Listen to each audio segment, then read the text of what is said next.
Hello, welcome to today's episode of Juicing the Numbers, your statistics and sports podcast. I am your host, Joshua Tracy. And I'm Corwin Heller. And today is the Christmas episode. Merry Christmas. Happy Chrysler. And a happy tail end of Hanukkah to the gang. Yeah, so we're a real holiday. You know it is. Honestly.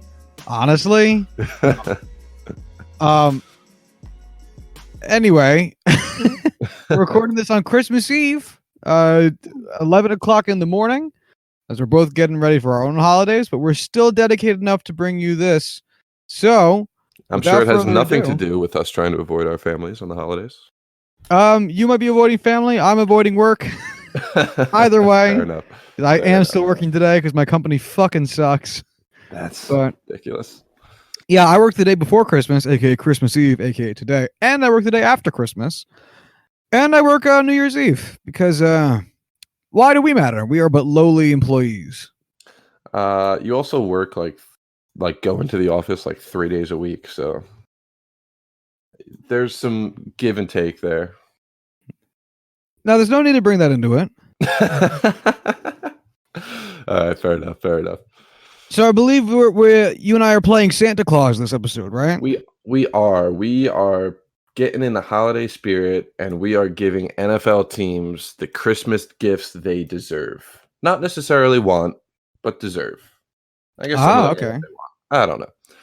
I winged this. Damn it! I winged this. I don't know the correct terminology there. You wanged it. I wanged it.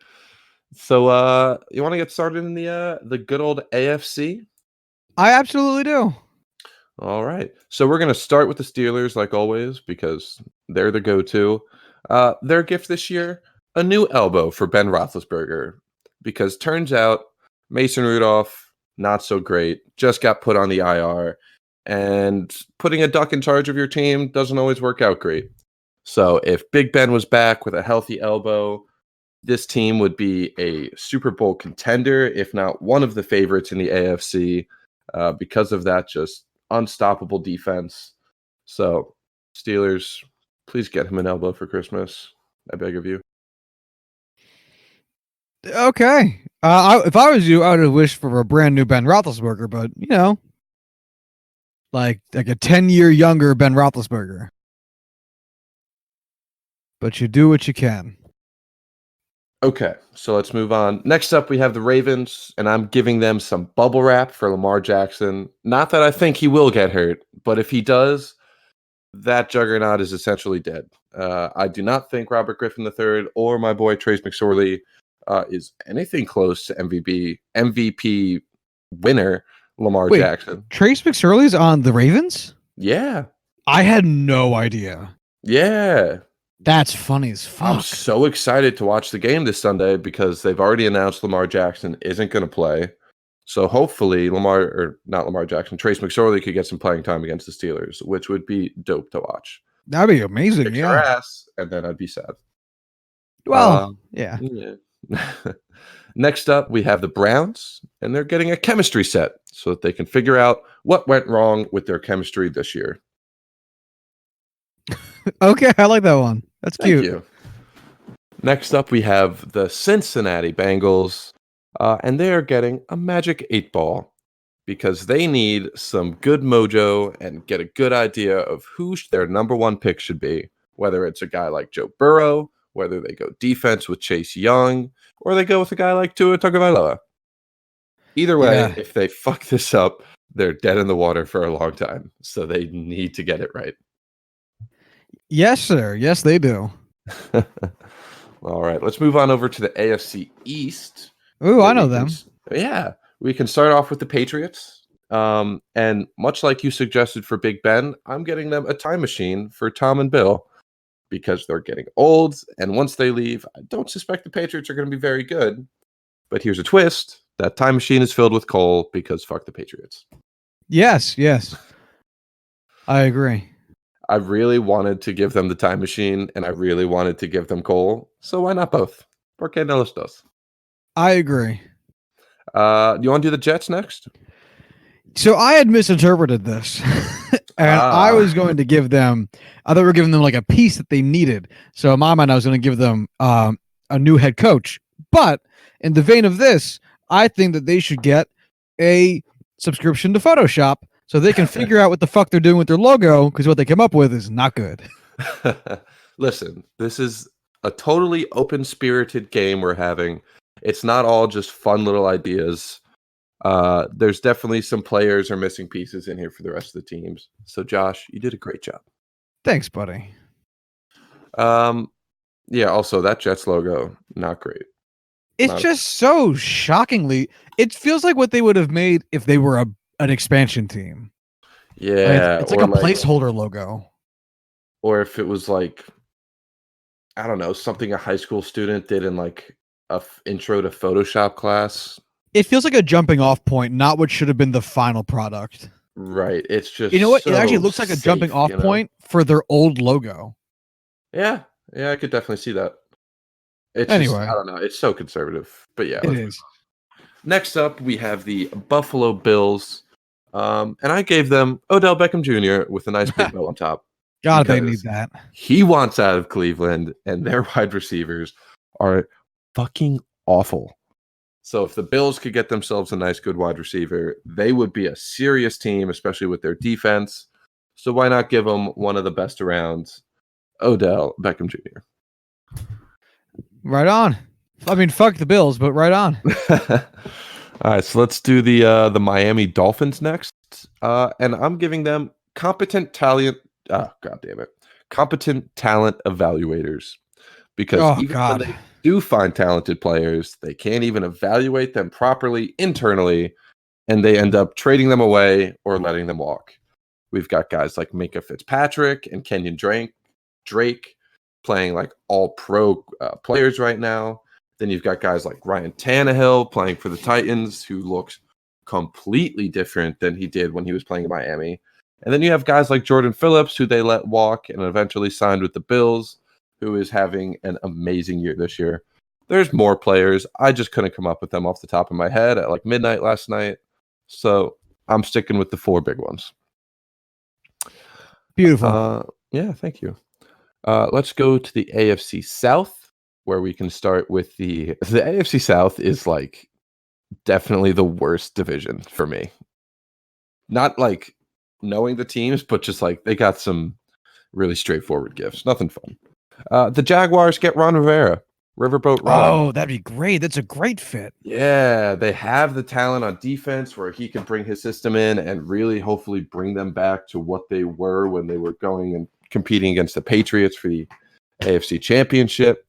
I honestly couldn't. I want to say it's Gus Bradley, even though I know that's incorrect as far as the head coach of the Jaguars. Maybe it's John DeFilippo. Regardless, their head coaching situation is not good. They need a new one. Ron Rivera needs a job. Perfect match. Ron Rivera will get a job. Oh, I'm surprised. Well, actually, I'm not surprised because they can't talk about that stuff now, but he will be the first coach to get a job this offseason. For sure. Yeah. Oh, yeah. We have the Colts. Do you want to guess what their Christmas present is going to be?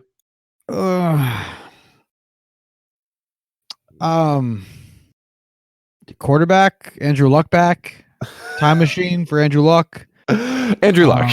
Okay. Yeah, I feel like this one was kind of really just. We all know they need Andrew Luck back. Nothing against Jacoby Brissett.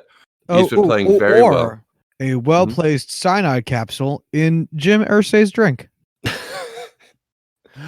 Listen, with the way that guy drinks, I doubt he'd even notice. He'd down that thing. Yeah, he would. But, like Jacoby Brissett, he's a good quarterback. He's not a great quarterback, but this team would be so much better with Andrew Luck back, and we all want him back. Let's just give him back to the Colts. Santa Claus can make that happen. He's got some magic. So let's move on to the Tennessee. The Tennessee Titans. I'm regifting that Magic 8 Ball that I gave to the Bengals because they really need to figure out if this version of Ryan Tannehill is legit. Because if he isn't, man, they're set up. They're stuck behind where they could be right now for a couple years. And if he is, I'm sure they would very much like to know that information before they make a new QB decision. So they get regifted. What if Ryan Tannehill becomes the new Ryan Fitzpatrick? That'd be fucking hilarious. Honestly, and because Ryan Fitzpatrick is just his generation's the poor man's version of his generation's Vinny Testaverde. So hey, there's got to be one every generation, and Fitzpatrick's on the way out. Tannehill's the perfect age to start the whole weird, good every other year journeyman thing. Yeah. Honestly, though, I want this to happen now. If we're just talking about this, I think Jameis Winston would fit this mold perfectly. He would too. But yeah, the problem is Jameis Winston had a lot of upside, and Tannehill was always maybe this is the year, and it just never was. Oh, come on. Ryan Fitzpatrick always has those games where he throws 5 or 6 touchdowns, and he looks like an all-pro player. But the problem is that's not who he is. Yeah, okay, fair enough. You know what? Let's should this become a Ryan Tannehill is Ryan Fitzpatrick podcast now? So we just pivot over? I think we should just go back throughout the years and find all of the each generation's best journeyman players. Josh, can you please write that down? I'll try. Thanks for putting in the effort, bud. But that, I won't. But yeah. Keep going. Fine, I'll fucking do it. So next up, we have the Texans. Their pass rush is kind of bad right now, so they need a new player there opposite J.J. Watt when he comes back. So why not give him a good one in, I don't know, Jadeveon Clowney? What do you think? Is that a good idea? I don't know how to answer that. Why not? Say it again. Why don't we give the Houston Texans Jadeveon Clowney because they need pass rush help? Oh, I misheard you. That's fair. No. You know what? No, we shouldn't. Fuck them to death. Yeah, that's kind of fair. They could have had him for nothing but money, and they chose not to. Fuck him to death. I kind of wanted to give them a new coach because Bill O'Brien's not getting the job done, but I'm too biased for Bill O'Brien because he coached at Penn State, so I couldn't grow the balls to do it. I understand. All right, so let's finish up the AFC with the AFC West. Denver Broncos, let's start with them. Let's give them Shaquille Barrett back because he is playing lights out. I think he's still leading the NFL in sacks right now, unless Chandler Jones passed him this past week. Or we could give them an option of 2 gifts. They need a new wide receiver because Cortland Sutton's great, but behind him, they have fucking nobody. And with Drew Lock starting there finally, looking like a stud, they could use a couple pass rushers, or at least a good pass rusher to really help out that team. So maybe if we're playing Elephant Swap, they could steal Odell from the Bills. Oh, that would be a hilarious version of this, doing the whole white elephant version of this. Do you know how complicated that would be? Oh, dude, way too much work. Oh my God. Way too much work, but that would be hilarious. Oh, imagine if they did that with the NFL draft. Oh my God, I want that so bad now. All right, NFL draft, elephant swap. Look at that. We came up with 2 new episodes right here. This is how the magic happens, folks. Let's move on to the Kansas City Chiefs. I'm giving them a bye week before every game. Andy Reid is 17-3 in his career after a bye. That's really fucking good.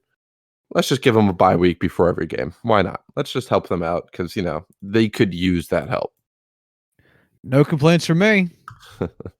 The Oakland Raiders. Are they the Oakland Raiders still? For one more game.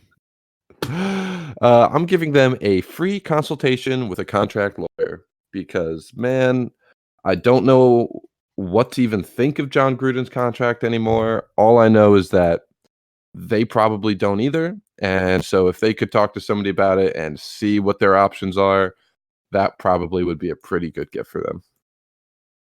Mark Davis looks like he gets advice from the same guy who cuts his hair.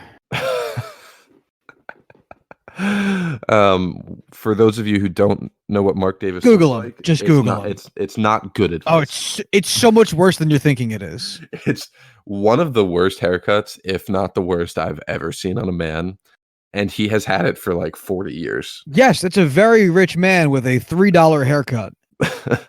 He looks like he cuts it himself with Well, that's the like a thing. He bowl from the doesn't kitchen. because it's so perfectly round, or you got to look it up because it's just so insane how it's done. But it looks too intentional for him to have cut it himself. If he cut it himself, it'd be way better. Oh, I don't know. Oh my God, you are totally right. I looked it up, and it's significantly worse than I remembered. Yeah, it's so Oh not my good. God, his Yeah, bangs just start at like the top of his head I and don't go down know. very far. Oh, it's so I know. So bad. bad. Can he just shave? Like honestly, he would look so much better, significantly bald. Like just shave that head. That's what I'm saying. If he cut his hair himself, it fucking doesn't matter. I don't want to bring politics into this, but Donald Trump has much better hair than Mark Davis. He honestly does. All right, you want to close out the AFC? We got one Yeah, team who do we left. got left? We've got the San Diego Chargers. Is that their gift? A relocation Yeah, device? that would A have been a moving good one. company? That actually would have been a really good one. But I gave them a top 5 pick because they definitely don't have one this year, and they definitely aren't getting a good quarterback with their pick this year. And Phillip Rivers, it's time for him to be taken up to the farm up north. So sorry, Phillip, but they need a replacement for you.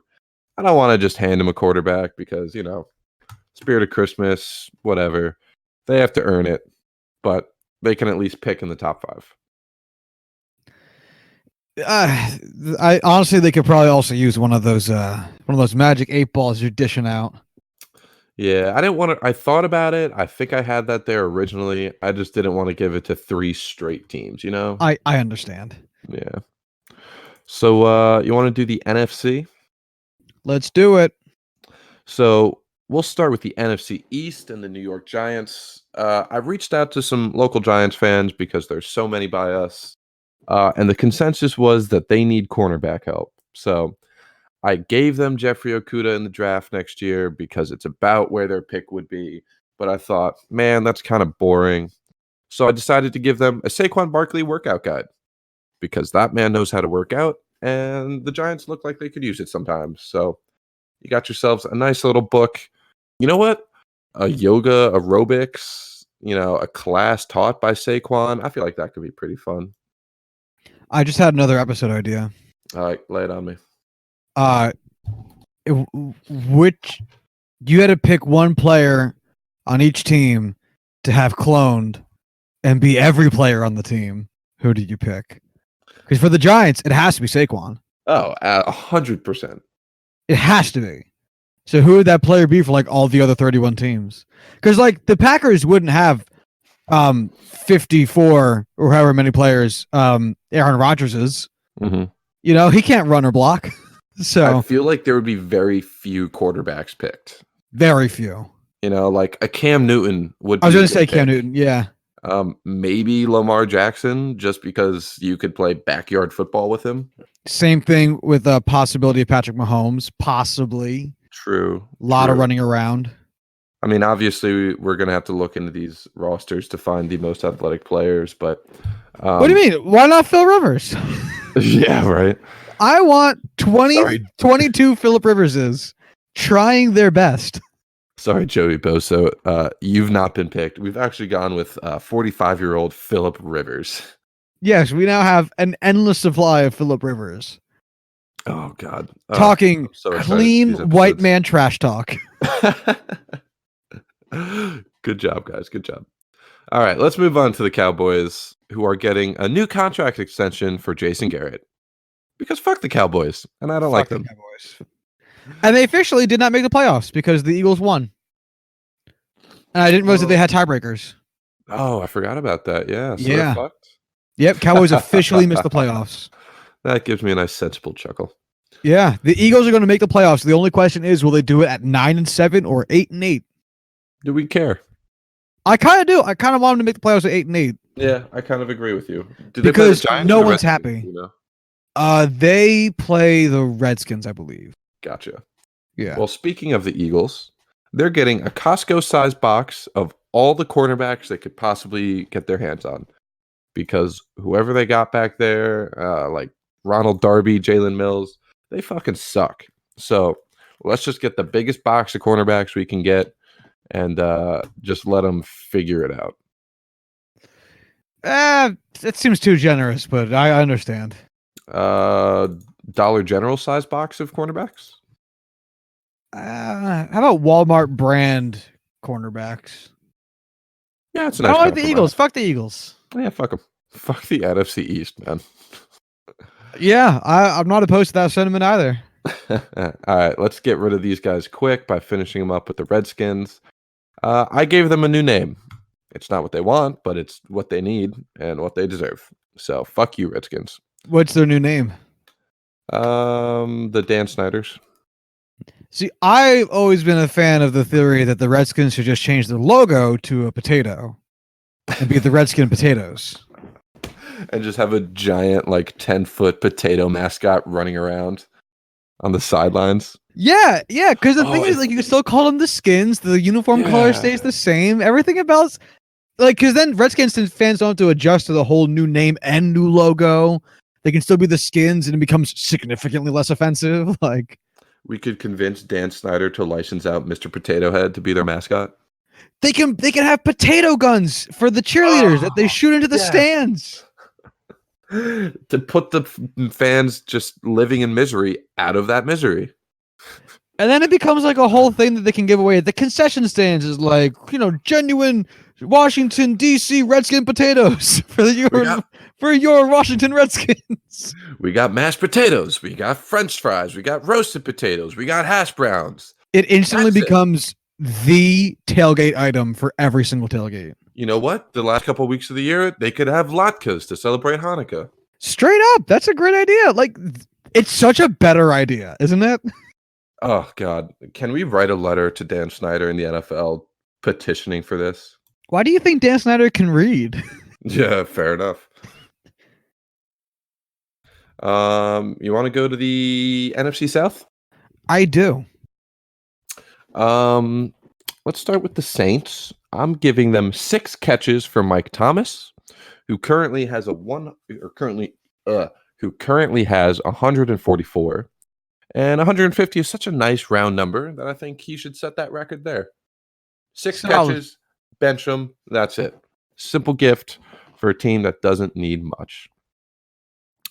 All right, the Carolina Panthers. They are getting a back brace for Christian McCaffrey so he doesn't get hurt carrying this fucking team all season. Oh, that's a desperately needed gift. Yep. And if they lose him, just like with Lamar Jackson, that team is over. I mean, don't get me wrong, that team is essentially dead in the water as is. But if they lost McCaffrey, what's the point? Just fold. Yeah. Tampa Bay Buccaneers, a nice pair of glasses for Jameis Winston, because he cannot see which team is which is the only reason I could come up with for why he throws so many blatantly bad interceptions. Okay, I'm with it. And then to close these guys out, we have the Atlanta Falcons. They get nothing. They're the kid who is forgotten about by their parents and doesn't get a present. And I don't really care for them. So how about we get them an equalizer, because Lord knows that this is the most swinging team in the world, and they need a little bit of middle ground here. Yeah, why not? Better than nothing. Fuck them. You're a much more generous Santa Claus than I am. What can I say? Jewish Santa Claus rules. All right, let's do the NFC West with the Rams. They were my inspiration for this episode because I was thinking about how terrible their life is going to be the next couple seasons. So for Christmas, they are getting, they are begging Santa for just a little extra cap room this offseason. Actually, a lot of cap room this offseason. Because without it, they are fucked. Fuck them anyway. Yeah, very true. Then we have the Arizona Cardinals, and they're getting sleds for Christmas. But nice. The practice sleds to replace their offensive line because, goddamn, it's awful. Kyler Murray, as mobile as he is the most sacked quarterback in the NFL, and it's embarrassing. So we get some nice sleds for the team, who are going to do a significantly better job than their actual offensive line. Apologies to AQ Shipley. I still love you. Okay. Next up, we have Kyle Shanahan. He always wears a nice fancy hat on the sideline that you don't usually see coaches wear. I don't know what else we could possibly give the 49ers. Maybe a generator for their stadium so the power doesn't go out like in the Super Bowl. But, let's give him a new hat. It's a nice hat, but he could use a new one. Why not? Real stupid sure. gift for the 49ers. Yeah, I There couldn't you think go. of anything good. Yeah, you know what? That's good enough. Right. And then the Seahawks are getting a bag of Skittles because Marshawn Lynch is back. So we're going to do a little segue here, I guess, just to talk about Marshawn Lynch. Yeah, sure. Back because I love this so much. Yeah, Marshawn wanted to play another, I guess, like his handful of games of football, and the Seahawks desperately need a running back. So yeah, I mean, their top 3 running backs are all out for the season with different injuries. Marshawn Lynch is probably the biggest fan favorite in Seattle that they've ever had. I don't know how old he is, but I'm sure he's younger than Frank Gore, so silver lining there. And you know what? Little Skittles to get him back in a NFL game shape. Why not? Yeah, I mean, absolutely. It seems like it's definitely no lose, and Marshawn was definitely the best running back that they had available to them. So, if he comes back and lights it up in the playoffs or Week 17, whenever he starts playing, I will be so happy. I want him to come back next year and just keep playing. Don't ever stop, Marshawn. Don't stop. I could use a good official retirement, but that's just me. Fair enough. Anything else you want to say on the Marshawn Lynch story? Not in particular. Good for him that he's been able to dictate exactly what he wants to do. He wanted to retire after the Seahawks. He did. He wanted to come back to play for his hometown team. He did.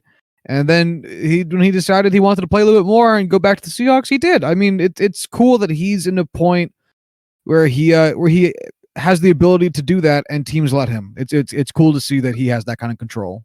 I agree with you 100%. I love that he is just so open to the idea of doing what he wants to do and just not letting anyone else affect that. Yeah, it's really, really nice to see a player have that kind of agency. Man, is this a Marshawn Lynch podcast now? Can it be? I just don't want to get fined. Callback joke. All right, let's finish out this little exercise with the NFC North. Let's start with the Vikings. They get a Monday night win because that's funny. Kirk Cousins is 0-9 on Monday night, especially after last night. Man, it's just, I don't even know if Santa could give them this gift because it's so hard to get. This is too out there, even for a magical Santa Claus. It's not happening. In short. Also, Mike Boone sunk my fantasy team in the championship last night. I saw. I'm not salty. Just kidding. I'm very salty. But we can move on from that. The Packers, they get a wheel of cheese. A simple gift for a team that's finally coming together and clicking like they're supposed to. They don't have any glaring weaknesses anywhere. A wide receiver 2 would have been nice, but if we're being honest, what would Green Bay fans actually want other than a wheel of cheese? I mean, come on. It's their identity. Yeah, they've had it too good. They don't need anything else. Yeah, exactly. Maybe we'll give them a discount double check. All right, we got the Detroit Lions. I'm gifting the Cowardly Lion courage, just like in the Wizard of Oz. Wizard of Oz. The Wizard of Oz. They need the courage to realize that their coaching chains, moving to Matt Patricia, just has not worked out. It's been pretty awful and needs to be changed again. So they need a little bit of that liquid courage to push them over the edge and make some good changes because they are not going anywhere with this current coaching staff. Sure. And then to close out, we have the Chicago Bears. The Bears. This one's a fun gift. I'm giving them Deshaun Watson because they should have taken him in the draft a couple years ago. They were right there. It was basically, we could give them Pat Mahomes, but the consensus at the time was between Mitch Trubisky and Deshaun Watson. They chose poorly. So let's finish out the Christmas game here with some real Christmas spirit and fix that stupid fucking mistake and give Matt Nagy a real quarterback to play with. So essentially another time machine. Yes, another time machine, but a very, very specific time machine. I dig it. Anything else you want to add on to this? Not at all. I'm trying to think of something clever. I have nothing. This was fun. I like this. Yeah, I had a lot of fun making this. I had a lot of fun doing it with you. It's nice when you have an idea like this that just seems just like a fun little exercise. You don't have to think too hard for. Nice and festive. Yeah. So is there anything else you want to talk about this episode that you brought up earlier? I do have a few things. One thing is something I just found right now. The top 100 players of the decade list came out for the NHL on ESPN. Would you like to hear the top 5? I know who number 1 is, but that's it. I'd love to hear the rest. So number 1 is Sidney Crosby. Yes. As I'm sure you know. Number 2 is Connor McDavid, which I want to loop back to because that's fucking bizarre. Number 3 is Alex Ovechkin. Number 4, Erik Karlsson, the one on the Senators, not the other one. Or the one that was on the Senators. And number 5 is Henrik Lundqvist. Yeah, I mean, other than McDavid probably being a spot too high. I think McDavid's about 10 spots too high. Really? McDavid only played half the decade. How can it be a player of the decade? He was in that decade. If this was a top players of the half decade, yeah, sure, absolutely. It's Connor McDavid number 2. He didn't play 5 full years of it. Like that's like not enough. So I have a question. Getting Malkin at number 6. I think Malkin deserves it more than McDavid. It depends on the premise of the list. Is it the 10 best players to play in the decade, or is it the 10 best players throughout the decade? Like, I think it has to be the 10 best players who played a significant portion of the decade. And I'm not sure half of the decade is significant that's what it should be. I just don't know if that's specifically what it was, Is this the Hockey News one, or is this the NHL? I have this one on ESPN. All right. I will go to ESPN then. Because let me read out the other names in the top 10, and it's just so much better names for a decade list. So number 6, Evgeny Malkin of the Penguins, a much better pick. Patrice Bergeron of the Bruins, a much better pick. Steven Stamkos of the Lightning, a better pick. Patrick Kane of the Blackhawks is a better pick. Duncan Keith, That's a point. If you put McDavid at 10, I could absolutely get it. But McDavid at 2, when he played 5 years of a decade, I mean that's just not enough. So this is the premise they give. The following list ranks the best of the decade. Order was determined through statistical and analytical comparison. Longevity was respected but not essential, which is basically what this argument comes down to. Dominant stretches for players can carry weight, even if the seasons surrounding them are just average. Rate stats are more important than raw numbers. It's another point where it's going to hurt, or it's going to bolster McDavid because he doesn't have the same level of raw numbers, but he'll have rate stats because he played a shorter period of time, so it's a smaller sample size for him as compared to a person who did play the entire decade. Yeah. You know what? It's one of those things where I could feel both sides of this. It really just comes down to what you want to emphasize, because I agree with you. If I wanted to read an article on the 100 best players of the decade, I'd want it to be the best players throughout that decade, like we're talking about. But if this was intended to just be all right, who are the biggest players who like had the most dominant stretches this decade, I could see it. But yeah, Connor McDavid at 2, it's definitely too high. But where he falls, I don't And then know. like the fact that they have Carey Price at 26 feels super weird because Carey Price finished top 10 in Vezina voting 6 out of the 10 years of this decade, including a win. And the year he won the Vezina, he won the Pearson, he won the Jennings, he won the Hart, and was an all-star. Mhm. And like don't get me wrong, I think everyone who's not a Canadiens fan hates Carey Price. Because fuck Carey Price, fuck the Canadians. But still, I mean, he deserves to be on. I think he deserves to be higher than 26. Yeah. Same with I also kind of just disagree with 2 guys in the top like 35 or so on this list. Give me some names. Martin St. Louis at 33 seems kind of high. He only played through 2015. Like the 2014-2015 season.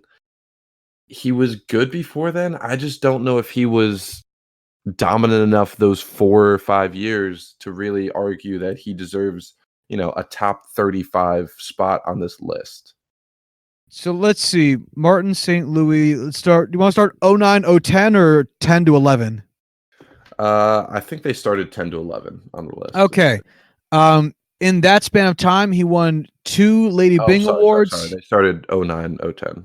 All right, then in that time, he won 3 Lady Byng Awards. He won an Art Ross. He had 3 NHL All-Star appearances. Oh, wait. Why are they some in bold and some not in bold? I don't spend a lot. 5-time All-Star. He has... 5-time All-Star. This is a confusing fucking thing because some of them are in bold. I can't tell. 3 top second place Lady Byng awards, top 5 in the Hart voting once, top 10 in Hart voting twice, top 20 finish for the Selk Trophy, which doesn't mean anything. I don't know.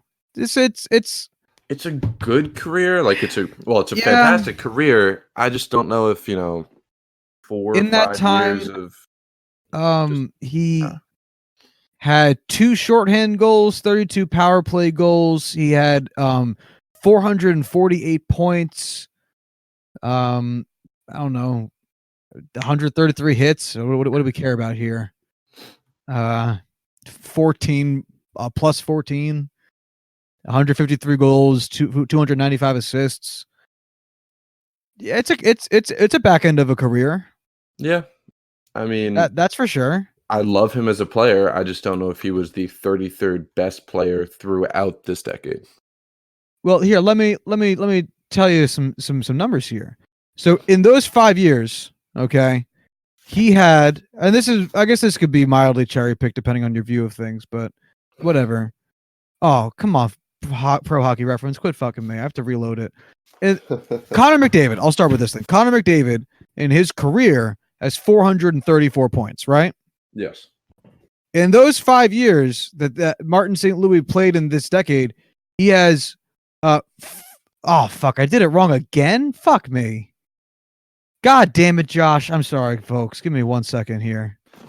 Yeah, sorry, folks. I don't know what he did. I can't. God damn it. All right, I have to reload Pro Hockey Reference again because this website won't let me reselect the information I want to select. I got it. All right. 448 points for Martin St. Louis in that time. So he actually has more points than Connor McDavid in that time period. That's actually really impressive. Yeah. 295 assists. So he has 10 more assists than Connor McDavid and 153 goals. He has more goals than Connor McDavid. So outside of the hardware, like, I don't know what you want here, but those are like, the big ones. above everything else. All right. And That actually sounds like a Martin really. St. Louis, I was ready to agree with you, but Martin St. Louis outperformed Connor McDavid in the 5 years of this decade, and McDavid's number 2 on this list, and Martin St. Louis number 33. So this just still smells like a big old bag of recency bias. Yeah. I'm going to be honest. I definitely didn't watch hockey when Martin St. Louis was around. I definitely know of his accolades and achievements and how good of a player he was, but maybe it's just me being a youngin and not appreciating the older guard. Yeah, I actually didn't You realize as a he was Rangers already in fan the Hall should of know Fame. him. I do, yes. Wasn't that like 2 years ago? Yeah, he just got in. I just kind of forgot about it. Yeah, that's fair. So the other guy I was going to talk about was Pavel Datsyuk at 11, but now I'm scared to dig into that because I feel like I'm going to look very stupid. Yeah, to be honest, I don't really know much of the Red Wings. So let's look up Pavel Datsyuk's numbers here. If you ask me to describe Pavel Datsyuk in one, like what jumps out at me, the man is an absolute wizard in shootouts. And he's one of the first hockey players I knew of, like growing up as a kid, because of his insane highlights. So in the decade in which he played from the 09 to 10 season and the 15 to 16 season, he has 396 points, 143 goals to 253 assists, 90 a plus 90, 89 penalty minutes. Again, I don't know what we're looking for here. 8,438 minutes of time on ice. 197 block shots. I don't really know what we're looking at here. 397 hits. Doesn't seem anything crazy. In that time, he also has one piece of hardware. He won a Selk Award in the first year of this decade, and then he has a bunch of top finishes here, but no other actual hardware collected. So 11 does seem kind of high. Yeah. Granted, though, I do not recall his career. Looking over this, he has 4 straight Lady Byng trophies, 3 straight Selk trophies, and let's see, 3 straight top 10 finishes for the Hart. Yet has only ever been voted into the All-Star game once. Yeah, and that seems crazy to me. Lady Byng awards were all prior to this decade. He also does have 2 cup wins in that time. Mm-hmm. What years though? 08, 09 or 07, 08. The year before the Pens won it because they beat the Pens. That's right. And then I want to say it was the early aughts before then. Yeah, I wish it told you like you could hover over it and it would tell you, but right? It does not. I'm surprised they don't have that under awards, you know? Yeah, a little bit strange, gotta say. He has 1 hat trick in his career. That's really insane to me. Yeah. Like That's he has nuts. scored 314 goals in his career, yet only has 1 hat trick. Hey man, I guess that shit's just tough. He won it in 08 and 02. There you go. I was perfectly adequately close at making those guesses. All right, that's all I really have to say. Henrik Lundqvist finishing at number 5 feels pretty cool. Highest mark for a goalie by far. I think was the next goalie Carey Price actually. I think so. Yeah. I'm scrolling down now, and I don't see anybody. So Sergei it must be Bobrovsky. 21. Really, Bobrovsky over Price? Again, I don't agree with it, but sure. Don't get me wrong. I mean, Bob was awesome, but it's Carey Price. I don't know. It just feels weird. Yeah, Braden Holtby's also there. This is just an odd Holtby over Quick. I guess. I don't know their stats well enough off the head, but I feel like Holtby, in my mind, Quick would have finished above Holtby. But again, I don't have their numbers in front of me to confirm any of that. This is just raw gut feeling. And right. Marc-Andre Fleury at 42 also feels a little bit disrespectful. Yeah, I completely agree with that. Like, my goodness, Marc-Andre Fleury is a goddamn gem, and we should treasure him while we still have him. Because like Pekka Rinne at 47 feels acceptable because I don't think he played too much of this decade. right? Really? I thought he was like a 2014 start kind of guy. In my mind, he is anyway. The Oh fact no, that he's he's been like in the league since 37. 05. Yeah, the Oh fact that shit. he's like really old is the only reason I want to say no to that. I didn't realize he'd been in the league for that fucking long. Oh, I feel like he was just started. 08, 09 was his first season playing like full time. Yeah. But yeah, he's been around for Holy a good shit. while. Damn, that's what I get for never paying attention to the Nashville Predators. Yeah, no, that's forgiven. Nobody does. All right, well, do you want to hear some Christmas stats? Yeah, I do.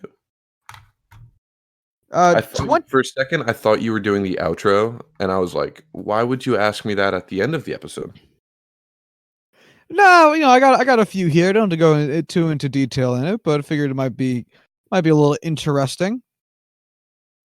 So Sure. in 2017, 27.1 million real Christmas trees were sold in the U.S. 21 million? 27.1. That seems low. Well, there's a lot of fake Christmas trees people have, and despite the fact that population is around 350 million, multi-person households are a big thing, that 350 million accounts for families.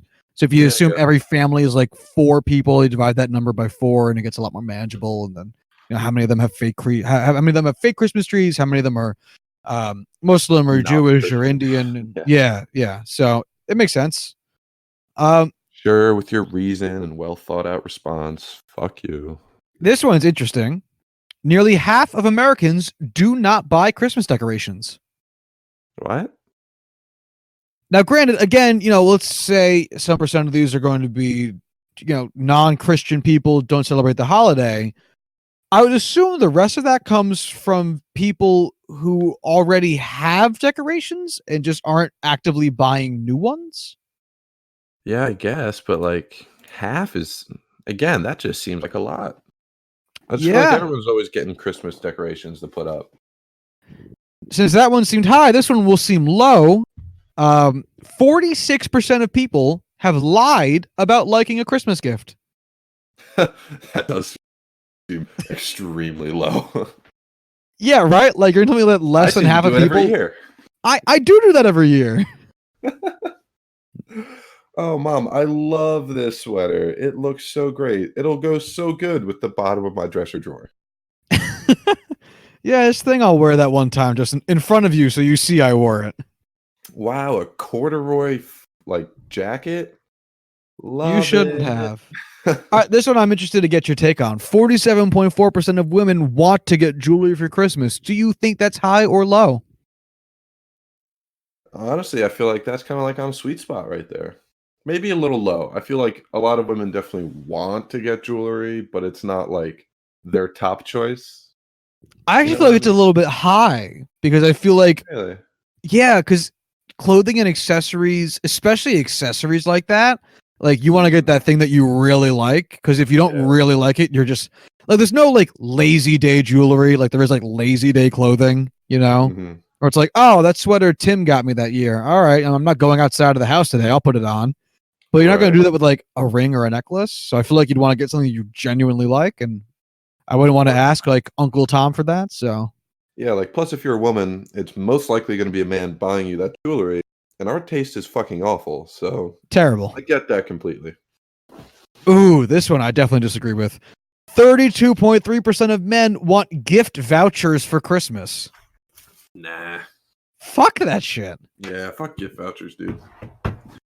Yeah, I not get a the fan. premise, like, sure, I get to pick out what I want, but like, then I have to go and get those things, and there's always like a couple bucks left on the gift voucher because you can. That's never the find part that anything drives at me the perfect nuts. price. Yeah, like, oh, sucks.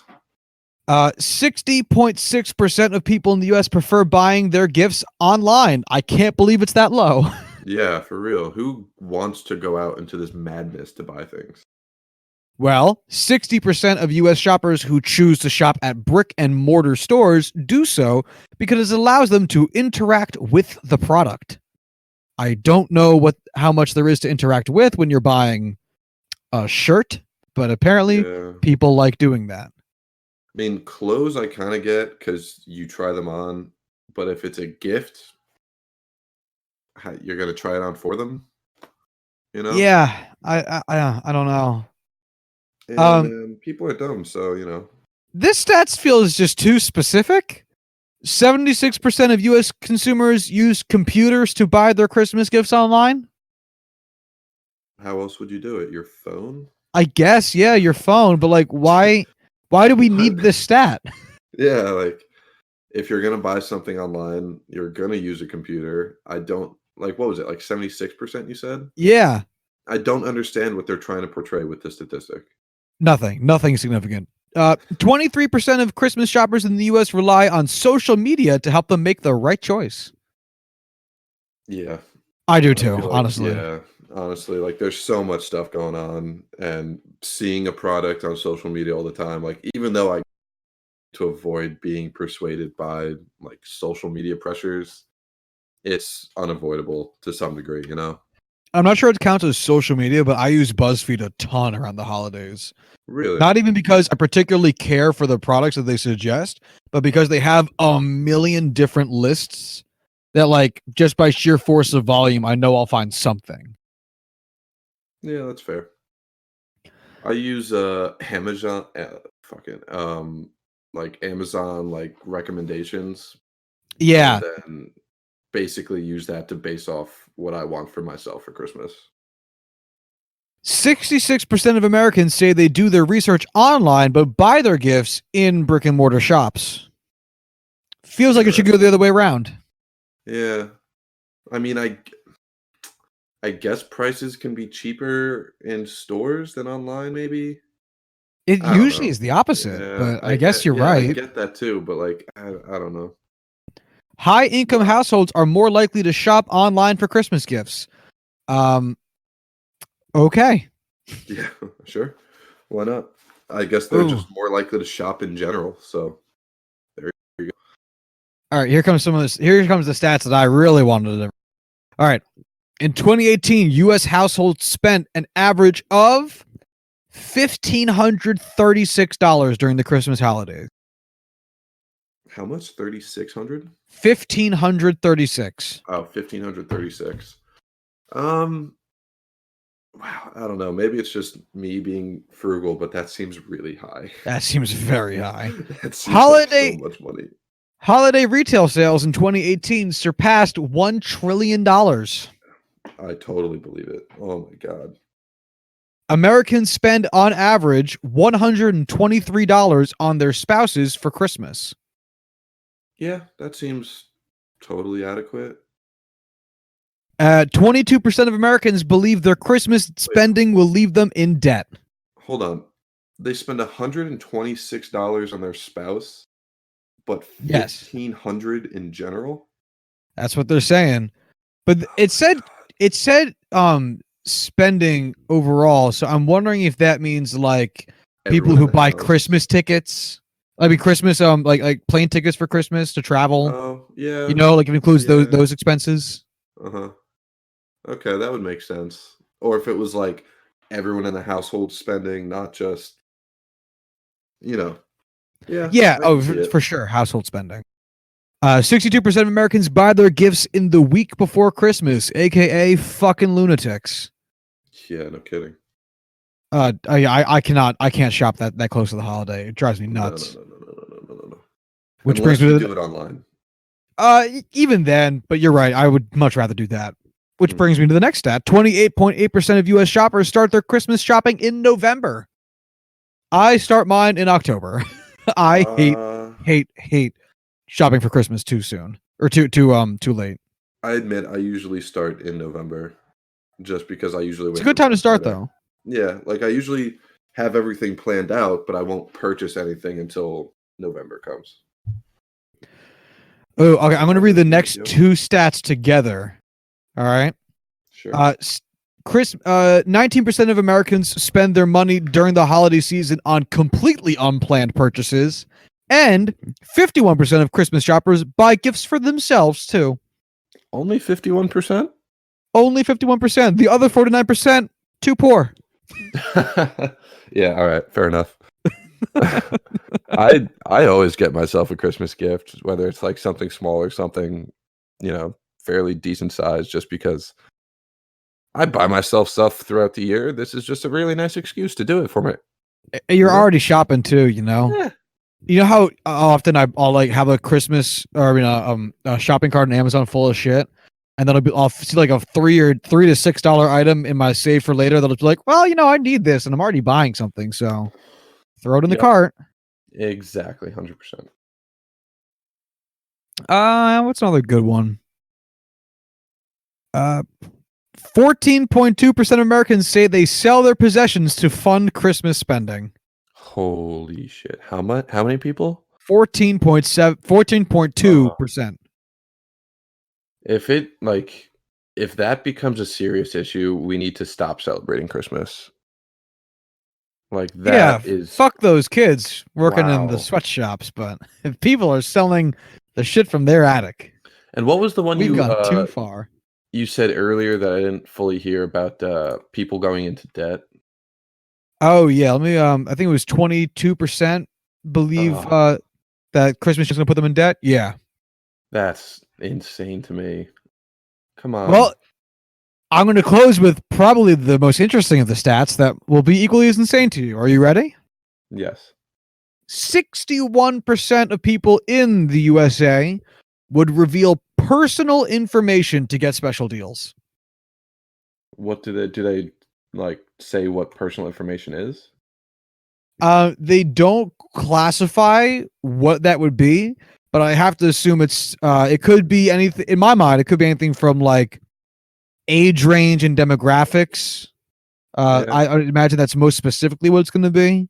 Mhm. But I mean, like I'd give up like demographic information because that's all public info if they just want to dig for it. Like I'd give up my email if it's like a good deal just because I can cancel it anytime. But like if people are giving out like social security numbers or like serious personal information, that's crazy. 10% off per digit of your social. Give us all of it and we'll give you the item for free. Just don't expect the rest of your money to be there when you get back. Yeah, just don't change any passwords. Yeah. That's all I got. That's your Christmas stats for the Christmas stats episode. Man, now I'm in the holiday spirit, putting ourselves in debt and buying presents for ourselves. The American way. That is the American way. Everything's fine. Everything's all right. It's a lie. We're all sad. It's all a lie. We are all depressed. We were planning on talking about Hyun-Jin going to the Blue Jays instead of the Angels after we said, why aren't the Angels doing this? And I want to touch on it before we go. There's not too much to say because we've murdered the Angels over this in the past. But there is one commonality, I think, between the Dallas Keuchel non-signing and the Hyun-Jin non-signing. And that's the 4th year. Hmm. And that seems weird because you gave Mike Trout a 12-year deal. You gave Anthony Rendon. To be fair, he's Mike Trout. You gave Anthony Rendon a 7-year deal. You gave Albert Pujols a 20-year deal. I don't know why they're so afraid of commitment for pitchers that a 4th year is out of the question. Maybe just the variance and drop off that happened. I mean, And look at guys like Felix Hernandez and stuff like that. I do get that to a degree, but at the same time, it's like no risk, no reward there, fuckface. Like, how can you be willing to give how old was Albert Pujols when he signed that contract? 31, 32? Far too old. You gave him a 20, granted, it's a 10-year player deal and a 10-year front office deal, but still, you gave him 20 years in your organization, and you can't give 4 to Dallas Keuchel or Hyun-Jin. Like, come on. Maybe their Christmas gift should be some of that liquid courage I gave the because they need it, man. I really feel like they do because that's the only difference between these two contracts, essentially. It really just seems like they bankrupted themselves signing Rendon. Like they were so panicked and about not signing, Strasburg Garrett or Cole. Garrett Cole. They panicked and signed Anthony Rendon, and only then did they send that info to the accountants who were like, "We do not have this kind of money." Yeah. I honestly don't know any other excuse. There isn't one. That's got to be it. Again, I think I said when it happens, it feels like when the Yankees missed out on re-signing Robinson Cano and panic signed Jacoby Ellsbury to way too much money. Although Rendon is a much better ball player than Jacoby Ellsbury. Still. Very true. Yeah, I don't want to dwell on it too much. Like I said, we've really been shitting on the Angels recently. Deservedly so, but, Very deservedly. Shall we wrap it up then? Let's do it. All right. If you want to follow the show on Twitter, you can do so at JuicingPod. If you want to hit us up via email, you can do so at juicingthenumbers@gmail.com. And if you want to find show notes, you can do so at juicingthenumbers.wixsite.com/website. And until Monday, y'all have a Merry Christmas and a almost Happy New Year. Bye. Bug. Oh,